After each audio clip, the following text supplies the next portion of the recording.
Hi guys. Hi there. We are here today with yet another True Hollywood Thursdays. Yes. Woo. So we're pretty excited about the person we're going to talk about today. Yes, indeed. She was known to be a bit of a bombshell. A bit of a bombshell. Yes, and if we're being honest, we actually picked this person because we kind of figured she would be kind of straightforward, super simple.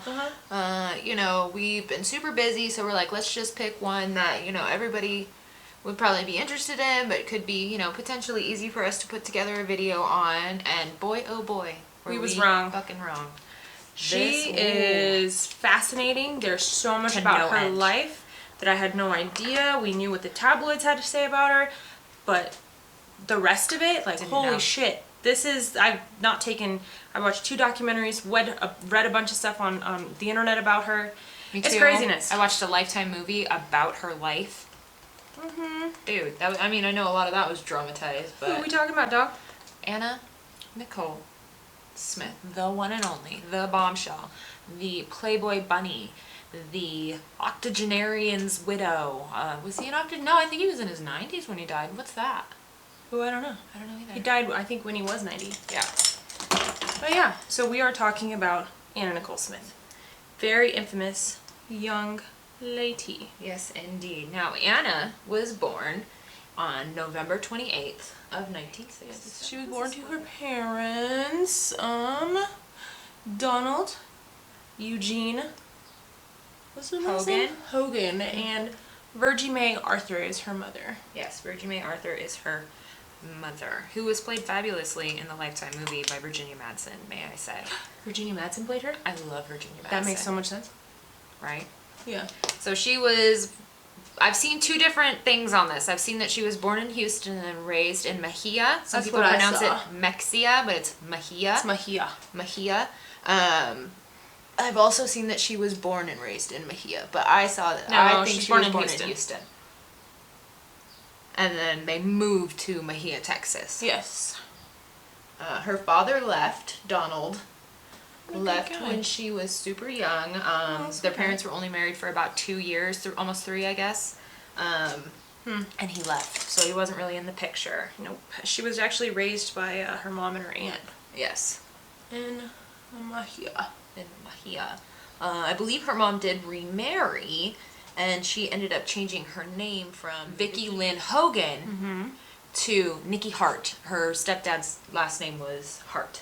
Yes. That actually a lot of name changes. Fun fact, that was I believe her original Playboy name. Really? Was the name that she did Playboy under initially when she was first found by Playboy. Interesting. Yeah.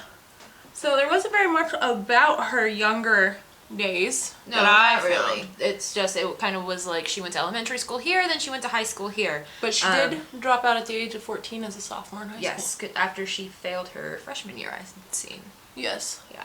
Not suited for school. Not suited for school at all. But she did go off to work at a place called Jim's Crispy Fried Chicken. Jim's Crispy Fried Chicken. And there, she met Billy Wayne Smith. Her very first blues band. Very first hubby. I think she was 17 when they got married, something like that. I think she was super young. I know that she had her first kid, Daniel, in 1986. So she was born in 67 to 86. She was 19, I think. Oh, goodness. And it is reported, I only saw it, I think, in the documentary, that he was super abusive to her, which, you know.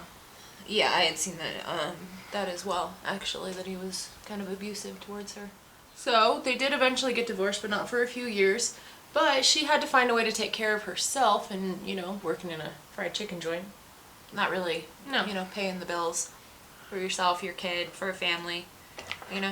So she said that she went outside. I saw an interview with her. She went outside and she saw this light up lady like on this this club. I saw that, and it was like switching from heels.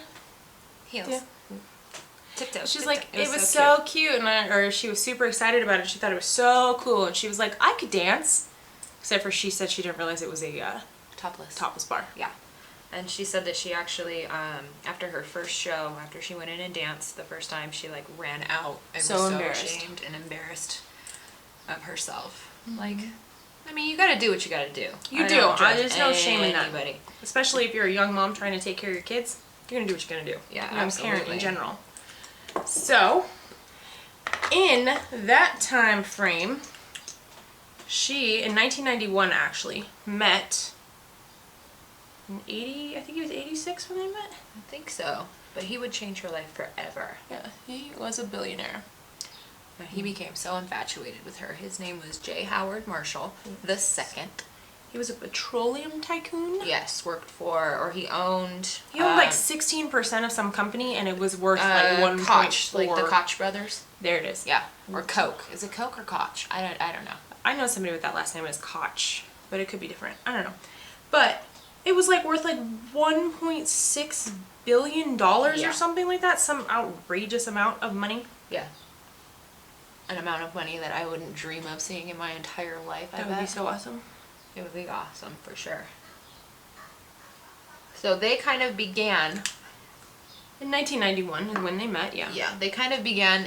It was almost, I would say, an affair because she was still married. She was still married to Billy Wayne. Good old Billy Wayne. But it was more so like an emotional affair. Yes. Versus it was not physical. They never had sex. No, but he took care of her. He took care of her, and he took care of her son as well. Took care of her, took care of Daniel. At one point I saw that he bought her a 15-acre ranch. Yeah, and that was actually in the Lifetime movie. Was it? That's awesome. And gave her a horse and everything. And there's videos of her and her son riding around on like dirt bikes or quads and stuff around their properties. Oh, I saw a picture of him on one of those with her. That's cute. Like she was driving. Now she always said that theirs was kind of an emotional connection. There was no like physical attraction, but she was in love with him for how kind he was, how generous he was, and how he, treated her and her son, which, I mean, I guess I could see. There was a quote that I saw from her that said that she saved his life and he saved hers. So. Yeah, because I had seen, and maybe this was just in the movie, so I don't know exactly how true it was. Like he had maybe a month or two left to live, like doctors predicted. Yes, and that then he was lived true. For another 4 years after he met her.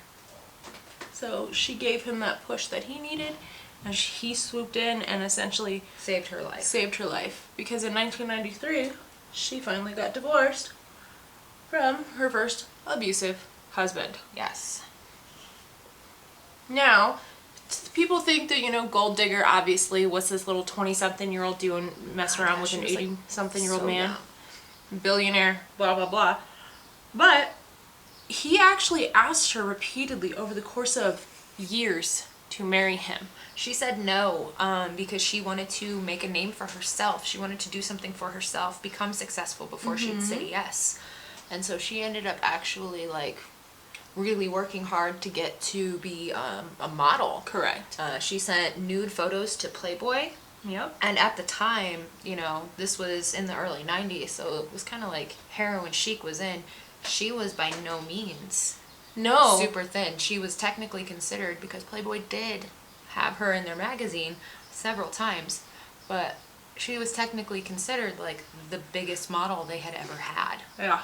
So, in the days of Kate Moss, you had Nicole Smith come through. And I think that's so incredibly empowering. I feel like, number one, I don't think there's any shame in posing nude. No, me either. Do it if that is what you feel like makes you feel good about yourself. You find it empowering.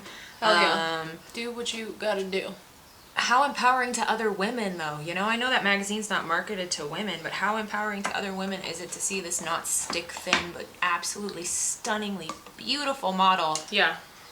See, that's the thing, though, is I actually, on her Wikipedia page, and I don't know if they're accurate or not, they had her measurements. Oh, that's right. Like 36 double D, 26. 26-inch waist and 38-inch hips, and she's 5'10". That's tiny. A 26-inch waist? That's so small. That is very small. That's a very tiny. Small little waist. Big hips, though. So good for her. Big boobs, obviously. She had a very nice hourglassy figure. So in March of 1992 was her first time appearing in Playboy magazine, and then she was actually named Playmate of the Year in April of 92, so the very next month. So she graced the cover again. After that, She secured a contract with Guess. Yes. Have you guys ever... They actually have a Guess outlet here in Reno, and there's still a picture of her up. Well, yeah, because she is, like, iconic for Guess. She secured a contract with Guess, replacing Claudia Schiffer, who, you know, that's a known, like, supermodel. That's a known supermodel around the world famous. And that was a big deal too, was that she was replacing somebody who was so like tall and thin, and there she was, and she was tall and curvacious, like she was very buxom, you could say. Bombshell. Bombshell. Let's call her a bombshell. Exactly. Okay. Actually, and when she was modeling for Guess is when she changed her name to Nicole Smith. And then after that, she modeled for H&M in 1993. The billboards went up in Sweden and Norway, and I had read a little like tidbit about it. They had to be taken down because they were too distracting. Well, I mean, she was gorgeous. She had the personality that she had, which I think might have been an act, but she was stunning. Oh, I believe it was absolutely an act. I think she put on the ditzy blonde, you know, like Marilyn Monroe and Gentlemen Prefer Blondes type attitude. True. You know, just to be like, but I think there was a lot more intelligence under the surface than, oh yeah, for sure, she was showing us. So she started accomplishing all of these amazing things. She had so many like cover shoots and all of this, and all this while this was her trying to build up her own brand and make a name for herself before she would say yes to marrying J. Howard Marshall the second. Yes. Well, the day finally came. June 27th of 1994. She finally said yes, and she married J. Howard Marshall. She was apparently finally happy with what she had accomplished. Assumed nobody would assume she was a gold digger. But of course people did. Of course they did. And there's actually some pictures, some pretty infamous pictures of them at their wedding together. The man was so old he could not even stand up. Yeah. Poor thing. So it was said too that they never had sex ever. It was not a physical relationship. Not at all a physical relationship. She maintained that their attraction was emotional, 100% emotional. I'm sure it was physical for him because, I mean, look at her. But she was attracted to him emotionally, but not physically. So they never had sex. And she, I don't know if it was rumored or if she actually said this, but they never kissed on the mouth more than 10 times in the entire course of their relationship. The course of their marriage, unfortunately, only lasted 13 months. 13 months, and he died after fighting cancer. Yes, he was 90 years old, and he passed away August 4th of 1995. And thus began the legal battle. If any of you guys are around our age, do you remember watching some of that on TV? They showed a clip in a documentary I was watching of her yelling at, because his second son, his name was E. Pierce. I don't know what's up with these people's names. They don't say their whole name, man. E. Pierce Howard. Yeah. No, E. Pierce Marshall. Marshall's the last name. He was named as sole inheritor of everything. She was the sole beneficiary of the entire estate, because J. Howard never updated his will after he got married. No. He had also disowned and disinherited his firstborn, J. Howard the second. Third. J. Howard the third. It's So all many. confusing. Too many names. But he had disinherited him and named his son E. Pierce as sole beneficiary. Never updated it after he got married, but he had promised Anna that he would take care of her for the rest of her life. She claimed there was a verbal agreement. And so did his other son. He said that he was promised a portion of the estate as well. She claimed half. He said that he was promised a portion, and they actually teamed up together to try to take on the other son. Yeah. I don't know whatever happened like with them teaming up. I think eventually it just kind of fell apart. Yeah, I didn't see anything else about them teaming up, but what I did see was that this lawsuit went on forever, with many rulings and reversals and rulings again. Should we talk just about that for a second? Oh my gosh. Okay, yeah, that got insane. Even to the point where the last thing I found about it was in 2014. Oh, okay. What did you find in 2014? Because I don't think I went Judgment beyond. was still ruled against her. Yeah, of course. So, they were in a legal battle in Texas over his will. Yeah. And over what she thought was rightfully hers. Yeah. I mean, I'm going to be honest. You know, if she brought this man joy and life, she deserves something. She deserved a little something. Like, give her, you know, he's a billionaire. He's a billionaire. Give her like his kids are billionaires, I'm sure. Give her like 50 mil. It's fine. It's nothing to you people. You know what I'm saying? Right. Clearly, we're on the not gold digger side of this whole thing. No, because I think it's weird, but you know what? Yeah, I do think it's weird, but I also don't think that she just used him for money, because if she was going to do that, she would have married him right away. The first time, and she said no. So. And he asked her so many times. Many times. So the legal battles took place in 1995 after J. Howard Marshall died. And in 1996, because of this was taking so long and she didn't have anything essentially without, you know, her billionaire husband, she actually filed for bankruptcy in California. Yeah, there had been, I guess, a sexual harassment lawsuit against her. Which that was kind of interesting to me. Did she sexually harass her nanny? Kind of seems like it, right? Because it was a sexual harassment lawsuit against her, and it said a default judgment. So I think that means that she didn't actually show. Or to like contest the lawsuit, and it was for $850,000. So she filed for bankruptcy. So she filed for bankruptcy in California, and since California viewed the lawsuit that was ongoing in Texas as a potential for her to receive any earnings, California ruled that was hers. Yeah, that she had to be taken. Almost $500 million what they awarded to her. Yeah, then the reason they did that was because of the bankruptcy. They had to consider that hers and use that, I guess, in a sense to like calculate what she could pay on her debts. Yeah. And then just continuing on with the lawsuit, because it just continued on and on and on and on. In 2000, California awarded her $450 million from her late husband's estate, which was then obviously appealed. Appealed because they had no jurisdiction, actually. That was what ended up being proved. It went back and forth. Like the California bankruptcy court has no authority over Texas. No. So, I don't know, it just kept getting super intense. Super crazy. So back and forth, ruled against her, ruled for her, ruled against her, ruled for her. But at one point in 2002, California vacated the bankruptcy court's findings and reduced her settlement from $450 million to $88 million, which is still a huge ass chunk of money. And then in December of 2004, the case actually went in front of the Ninth Circuit. Sorry, I'm looking to make sure I'm reading the court name right. The Ninth Circuit Court of Appeals, and they reversed that decision. And then in 2005, the Supreme Court, like the highest court in the land, RBG, like, girl, agreed. The notorious RBG. She's actually the one that wrote the decision. Yeah.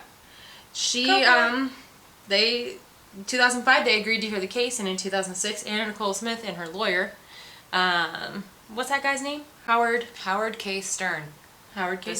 He is a big player in this story. Oh, hell yeah. We'll round back on him, but I just wanted to talk about these lawsuits because it was insane. Absolutely insane. So, the Supreme Court ruled in her favor. But not money-wise. Not money-wise. They said that she could make a claim to the money. They didn't give her a dollar amount, but they just said she could do it. If she needed to, she could do it. She had the right to pursue that shit. Correct. That she could do it. I'm just going to go ahead and throw this out there, just like as a side note, because I'm using very similar colors to what I used in the Jeffree Star review. This is better! The blues in here are better. I'm using the blue greens, and they're amazing, and they're coming out true to color. I'm so excited. Remember we told you about the brand Glamorous? Or Amor US? We popped a picture of this into that. We actually just got it today, so we're trying it out. But oh my god, it's so good. As of August of 2014, this is the last thing I found on the court case, so I'm not entirely sure. I think if this was it or what happened, but there was no more information. As of August of 2014, the case was still going through the system and had once again been rejected by California District Court. And right now, I think they're currently suing on behalf of her daughter. Yes. Actually, because, you know, as we all know, Nicole Smith did pass away. Alright, so let's round back around. The entire time all of these lawsuits were going on, she was represented by One Howard K. Stern. Yes. That guy. That guy. And he... I personally, and you tell me if I'm wrong or maybe I'm reading too much into it, was he in love with her? Oh, he was totally in love with her. Like in a weird obsessive kind of way? Like in a weird obsessive kind of way, yeah. He was absolutely in love with her. Just making sure. They played that up in that Lifetime movie for real. He was like obsessed with her. Whoa. He actually kind of helped manage her as well, like hooked her up with like movie roles, and like basically represented her 100%. Like he was her attorney, 100%. So she like he helped get her roles in like The Hudsucker Proxy. I don't know if you guys have seen that. That's a really good movie. Naked Gun 33 1/3. Something like that. That one actually was a box office success, received really favorable reviews. She won an award for that. I think it was a Razzie. Nice, good for her. Yeah. He got her into some movies that flopped really bad. One called Skyscraper that was essentially like softcore porn. Love it. From what I heard. Love it. Yeah, she was the star of that. She had several guest appearances on many different TV shows, such as Ally McBeal. She was on something called Veronica's Closet with Kirstie Alley. Yeah, nice. And then she actually landed her own reality show because America was crazy fascinated by this woman that they've seen in those court cases and shouting at the attorney. Did you see that one? Screw you, Rusty! Screw you, Rusty! Fuck yeah, go girl. Tell him to shut his... My favorite quote, actually, from the trial that she said to that attorney was when she went through the cost, how she could spend like $10,000 a week. It's expensive to be me. It's expensive to be me. It's expensive to be me. You goddamn right. So the Anna Nicole show premiered in 2002 on the E! Network. It was her son, her toy poodle, whose name was Sweetie Pie. Sweetie Pie, and then it was Howard K. Stern. Howard K. Stern. Oh, and Bobby Trendy was her interior decorator on the show. I remember that. I remember Bobby Trendy. Oh my gosh. I think he went on to have his own 15 minutes of fame for a while there. I think he did too. Yeah, no, that show ended up being a pretty instant success with like super high ratings and people tuned in. And this is where I think she got the unfortunate stigma of being, somewhat of a train wreck. Yeah, somewhat of a train wreck. I think that was totally put on. As we know, most reality shows are totally put on. Correct. I don't think there's anything realistic about any reality show. Neither do I.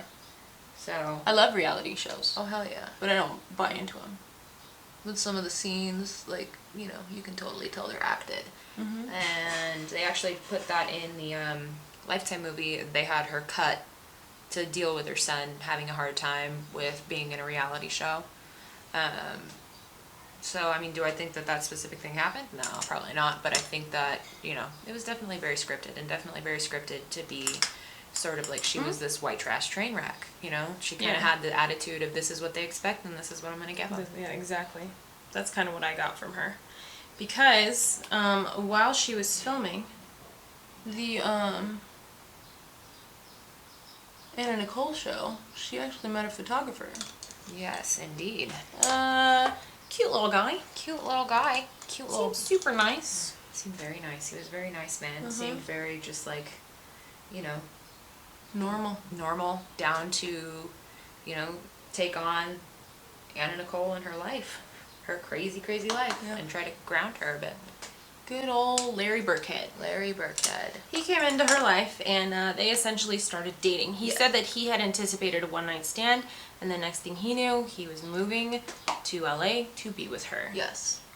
They actually privately dated for a long time. Like, nobody knew about them. Actually, I don't even think anybody knew about them until Danny Lynn. I don't think they did either. So it was completely private the whole time. Yeah, very private.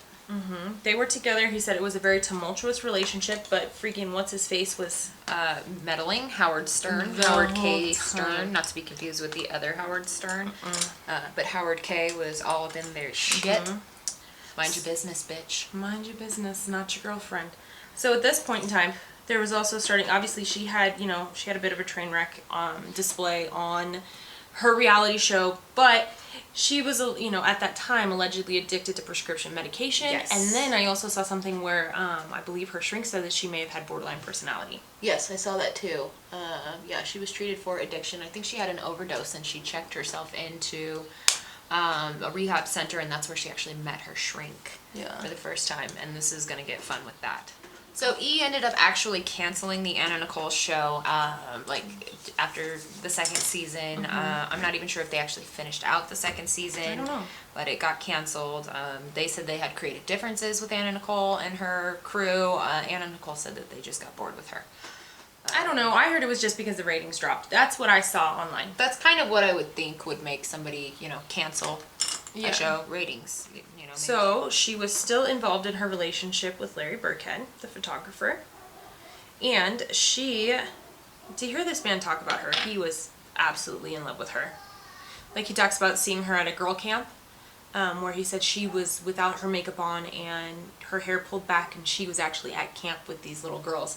And it was just so mesmerizing for him to watch her. And all the while, he was in the background, her boyfriend, but not in public. So he was just there with his camera taking photos of Anna Nicole doing her thing. So in October of 20, I'm so used to it. October of 2003, she became a spokeswoman for Trim Spa. Trim Spa. Now, if you guys know, if you guys know, Anna Nicole went through a lot of weight fluctuations in her life. She became the butt of jokes because her weight would go up and then it would go down again. And, when she was kind of at her heaviest, she was modeling for things like Lane Bryant. So, I mean, fucking still hot. Super hot. Still killing it. And, she ended up becoming a spokesperson for Trim Spa, and they helped her lose about 69 pounds. Nice. And the company was actually sued, and so was Anna Nicole, for misleading claims in their marketing of that drug as a weight loss pill. Why? I don't know. It was settled out of court, so there was really no resolution to that lawsuit. I mean, maybe back then, but does anybody now believe diet pills? No. Like, they just give you the shits. They give you the shits, or they give you a stupid amount of energy, and that's it. That's really all they do. And I mean, the energy sure will maybe make you work out, but 99.9% of it is diet. Yeah, diet, exercise. Get it done. Get it done, son. And I think it was also around this time that the infamous... Is this the Kanye West thing? Kanye West. So yeah, I think that was 2004, actually. She was in Kanye West's video? Was it 2004? I think so, yeah. She was in Kanye West's video, so she was asked to announce him. At was it the AMAs? I think so. Yeah, the AMAs, or maybe the VMAs. But she... God, that poor thing. She came across so drunk. She had dropped just a ton of weight. A ton of weight. So skinny. Super skinny. And she seemed like she was trashed. But also, Larry said that the night before, she had a seizure. So when you talk about the prescription meds and all that stuff, he says that she had legit issues, chronic pain, seizures, things like that, that she was taking the meds for. He does admit that she was not taking them appropriately at times, but that she did have these issues, and that the night before she gave that speech, that infamous speech where she is slurring like and all, my body. Yeah, and she's like, the beautiful duets. That one, she had a seizure the night before. So if that's true...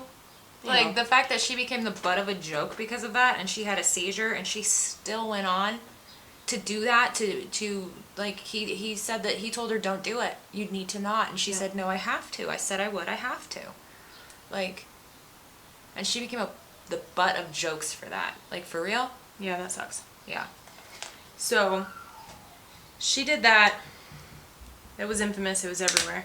Oh, People obviously laughed and thought it was the funniest thing they'd ever seen. Oh, yeah. She was just trash. Trainwreck Anna Nicole. Mm-hmm. She also became an animal activist as a spokesperson for PETA. She appeared in their Gentlemen Prefer Fur-Free Blondes. Oh, really? I didn't see that. Yeah. That's she awesome. basically did a Marilyn Monroe, the iconic, the pink gown with all the guys surrounding her. That's where that's from. Yeah. Gentlemen Prefer Fur-Free Blondes. I like that. Good yeah. job, and then she did a protest... protest advertisement for them against Eukanuba dog food because they apparently test some shady shit on animals, or they used to. And they are, they were cruel to animals. So, which is kind of weird. You're an animal company. You're a dog food company. Why are you cruel to animals? So if you were to hear Mr. Larry Burkhead, who was still in the picture, by the way, as her boyfriend, talk about it, they had a very tumultuous relationship. At one point, he attempted to pack up after they got into a fight. And she grabbed his hand and said, if you pack up, you're going to feel real stupid. and she grabbed his hand and she put it on her stomach, and that's when she told him that she was pregnant. Yes. And she did actually announce her pregnancy on her website with a recorded video that's saying, addressing the rumors. Yes. I am pregnant. And that was in June of 2006. June of 2006. So, the unfortunate part, though, is that after one pretty rough fight, he says that Mr. Howard K. Stern was constantly in her ear, filling her head with misinformation and just negative ideas about him as a person. Anna took off. Surprising. That's not. I'm sorry. That statement does not surprise me. Anna and Nicole took off with Howard K. Stern, and they went to the Bahamas. They moved there. Yes. And they actually they were given permanent residency status by the immigration minister. And there were some questions about how she was able to get permanent status. She claimed that she owned property given to her by an ex-boyfriend. Yes. He claimed he was trying to get her the hell out of his house. Yeah. And pictures of her and the immigration minister in bed together came out. They were clothed. And Howard K. Stern claimed to have taken them, and they were just innocent fun. Sure. But, you know. Sure, buddy. Sure. Yeah. So that's like a whole nother deal on that. But she ended up giving birth in the Bahamas to her little girl, who was not initially named Danny Lynn. You know, I heard that, and then I couldn't find her actual name. I can't find the original name. But her name was not Danny Lynn. If you guys know it, put it down below, please. Yeah, because I heard it, and I meant to write it down, and then I didn't. And then she obviously sent for her son Daniel. Daniel was living with a friend of hers. Yes, who was kind of like a father figure. Correct. And he said, this was a pretty tragic interview to watch, was that as Daniel went to get on the plane, he turned and he looked at him and he said, remember that you're my father. Please don't leave me down there. And he agreed to, that he would obviously not leave his, His son down in the Bahamas. So Daniel went down to see his mom in the hospital a couple of days after she had given birth. Yes, she gave birth on what, September 7th? Yes, September 7th of 2006, she gave birth to a little girl. And when her son showed up, he was there with her in the hospital. Elated. There are so many cute pictures of all three of them together. There really are a lot of good pictures of them together. So, 3 days after the baby was born, they were all in the hospital together. And what I heard and what I read and what happened was that when they all fell asleep together, took a nap in the hospital bed. That's sweet. But on September 10th of 2006, Anna woke up from her nap and rolled over to her son dead in the bed right next to her. Her 20-year-old son was dead. That's horrifying. I mean, that's your firstborn, right? Yeah, that's her firstborn. That's the love of her life. That's the one who made her a mom. Mm-hmm. I could not imagine what that moment was like for her, having to see that. Yeah. Especially that'd be horrifying. In the really vulnerable position she was in that she had just had a baby, Mm-hmm. How do you deal with that emotion? Because you're going through something so incredibly happy and beautiful, and then just the most devastating thing any parent can think of. Yeah.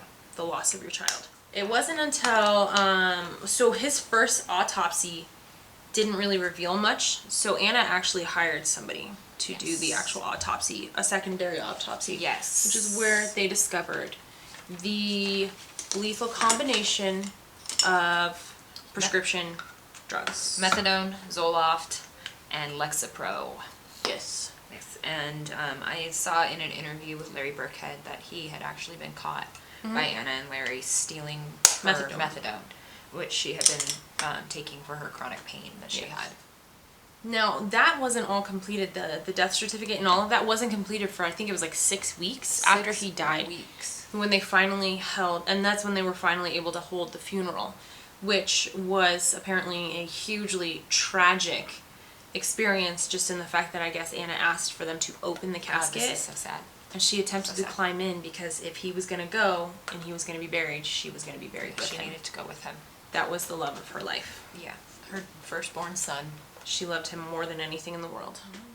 It was just after, actually, her son died that she changed the baby's name? She changed the baby's name to Danny Lynn, but also that Howard K. Stern went on Larry King and announced himself as the father of Danny Lynn. He had a birth certificate made. He didn't. This one gets me going. Birth certificate was made and he was listed as the father, but he didn't actually sign it. Somebody else signed for him. That's why it was invalid and why they were able to get another birth certificate issued. Nice. Yeah, he didn't actually sign the birth certificate. Somebody else signed his name. Interesting. Yeah. First of all, I don't think highly of this man. Neither do I. He pushed the narrative, though, that he and Anna were in a relationship, just in the fact that within a couple, like a couple of weeks, he had a commitment ceremony. Yeah. In the Bahamas, where he and Nicole essentially got married. Yeah, they got married, and they their representative said, well, they just, like, when asked, like, why would you do this so soon after her son died? The timing of this is just weird. They said, well, they needed something to put a little adrenaline into their lives, because everything's been going so wrong these last few weeks. Excuse me? Everything's been going wrong? Me. Her fucking son died, homie. Whatever. So, it was, honestly, not that long after. I believe Danny Lynn was 5 months old. 5 months old, so it would be in February. Yes. That Anna took a trip with, I believe, Howard. She was actually evicted from the house successfully. Her ex-boyfriend finally got her illegally evicted. So, she ended up returning to the United States. It takes a long time. Yeah. Well, the baby stayed in the Bahamas. Yeah, with her nanny. And she went to the Seminole Hard Rock Hotel and Casino in Hollywood, Florida. Room, yes. What was it? It's famous now. 607. 607 is the room. Yes, so she went there, and then within a few days, apparently it's reported that she was in and out of consciousness, that all of these awful things were going on with her during those few days. And then on February 8th, a phone call went into 911. You guys heard that 911 phone call? I haven't, actually. I have exactly what it said. I wrote it down. It said, so she was discovered probably around like 1, I think I saw it said 1:39. It was her bodyguard's wife. Bodyguard's wife, who was also a friend and a trained emergency nurse. Correct. Yeah, so they called the front desk, who called security, who ended up calling 911, and the call to 911 said, we need assistance to room 607. It's in reference to a white female. She's not breathing and she's not responsive. Actually, it's Anna Nicole Smith. Yep. Do you guys remember watching her body getting wheeled out of the hotel? I remember seeing that on the news. I do. I remember that was a big deal. So tragic. It was Anna Nicole. Like, she was infamous. It's Anna Nicole. It's Anna Nicole. It's like, holy shit, she's dead? Yeah. And so soon after her son just died? Wow. Yep. So the ambulance got there, and at 2:10 she was rushed to the hospital, and she was officially declared dead at 2:49 p.m. Yes. There was actually a 7-week investigation into her death by the Broward County medical examiner and a forensic, that was led by the Broward County medical examiner, and his name was Joshua Perper, and he was in conjunction with the police. And they were able to determine that she died of a combination of drug intoxication. What is with drug intoxication? Heath Ledger died of drug intoxication. Man, people be giving these celebrities everything they want, and you're gonna they don't have prescriptions, because I know that 7 of the prescription drugs that they actually found in her system belonged to Howard K. Stern, and I think one was written out to her shrink. One was her shrink's prescription, and another one was somebody else's prescription, but what is that, 10? That's 10 of the 11, because they found 11 pills in her system. Nothing illegal. No, they didn't find anything illegal. And at first, they thought because her son died with methadone in his system that she would have methadone, which she did. She did, but it was only in her bile. Which meant it had been 2 to 3 days since she had last taken it. So, that was not a cause in her death. Was not a cause of death at all. But it was, she basically took a bunch of sedatives, she took pain pills, she took looked like anxiety medication, she took a sedative that basically blocks Oh, no. It was Benadryl. She took Benadryl, and that actually blocks, like, the sodium something receptors in your brain that actually make the effects of the other pill she took stronger. And despite what most people think, there were no illegal drugs found in her system. Nothing illegal. Not. Her funeral actually took place March 2nd of 2007. And you would think, is that where it ends? No, sir. Or madam. No, because there was still the question of little teeny tiny baby Danny Lynn. Danny Lynn, yes. And what was going to happen with her. And also the question of where was Anna's body going to be buried? Where do they put it? People legitimately went to court and fought over the rights and custody to that woman's body. To her body. Now, I, surprisingly, fall on the side of Larry Burkhead on this one. There was no reason. Her mom wanted her brought home to Texas. There was no reason to bring that woman home to Texas when her son was buried in the Bahamas. She let be buried with her son. Be buried with her child. Absolutely. It's so stupid. And, yeah. It got to the point where in the trial, the judge actually got emotional about it. Like, super emotional about it. So eventually, they ruled that she would be buried with her son. Then, on to the question of little tiny baby Danny Lynn. Tiny baby Danny Lynn. Who was 5 months old when her mother passed away. 5 months old when her mommy passed away. She was basically, what's his name? You know that asshole. Howard K. Stern was like, that's my baby.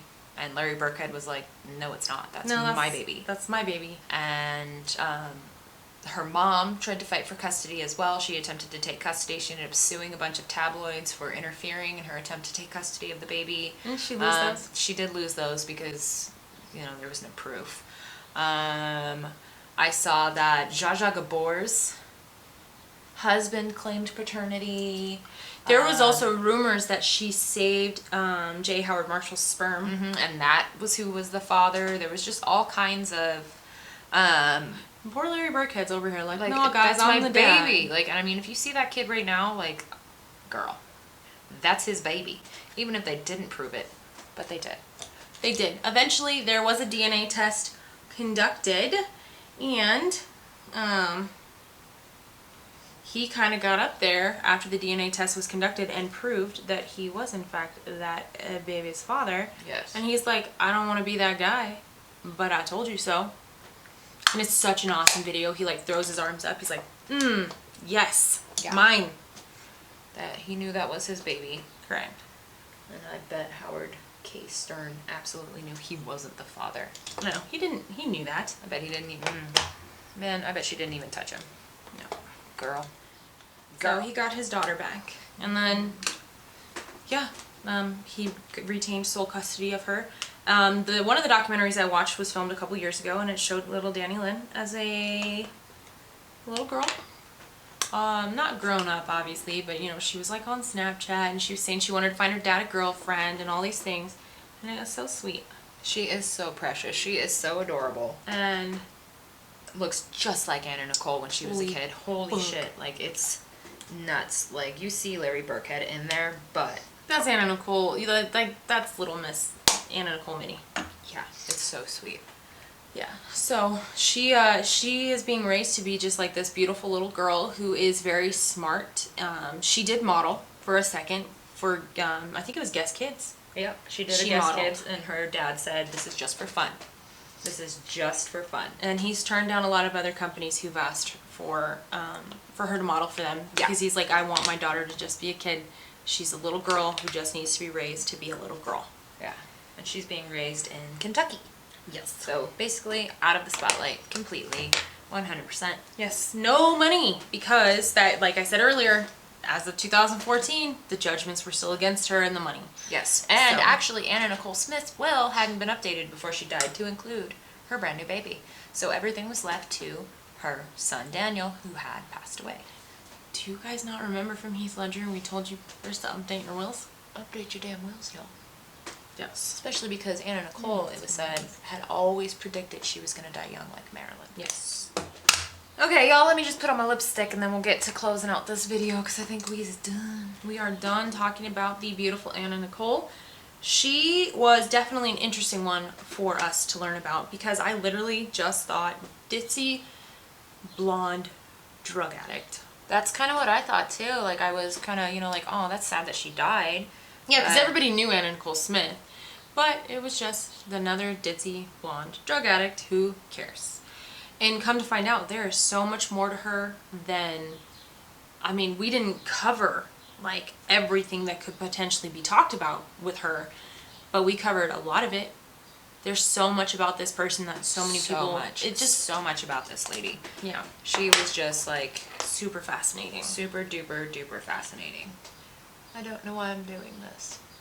Are you setting your brows? I am setting my brows. We're practicing again with, like we said, another new eyeshadow palette. Girl, we will link that shit down below. Hell yeah, this is going on my eyes for reals tomorrow. For reals. Absolutely. I'm in love. I'm in love, love, love, love, love. Me too. Okay, so that is this week's episode of True Hollywood Thursdays. And it was a true tragedy. Like, was so beautiful and she died so young. She was only 39? 39 years old. 39 years old. Little baby. Died. That's so sad. That's only a few years older than us. Yeah. 7 years older than us. 7. Yeah. That's so sad. Yeah, so young. But she led a very fascinating life. Fascinating life, very full life. She experienced everything. That she wanted the fame, she wanted money, and she did have the opportunity to experience all of that. She wanted love. She got that. She did. So hopefully you guys enjoyed this one. We definitely learned a lot studying about Anna Nicole, so hopefully you guys learned something about her. I definitely underestimated and assumed a lot about her that just wasn't true. Me too. Yeah. So I'm very glad I did this research, and very glad we were able to present it to you, so maybe you guys, like I said, could learn something new about her. Indeed. So if you guys enjoyed this video, please feel free to give it a thumbs up. Click that subscribe button down below if you haven't done so already. And we will see you guys very, very soon. Very, very soon. In the next video. And the next one goes. Bye, guys.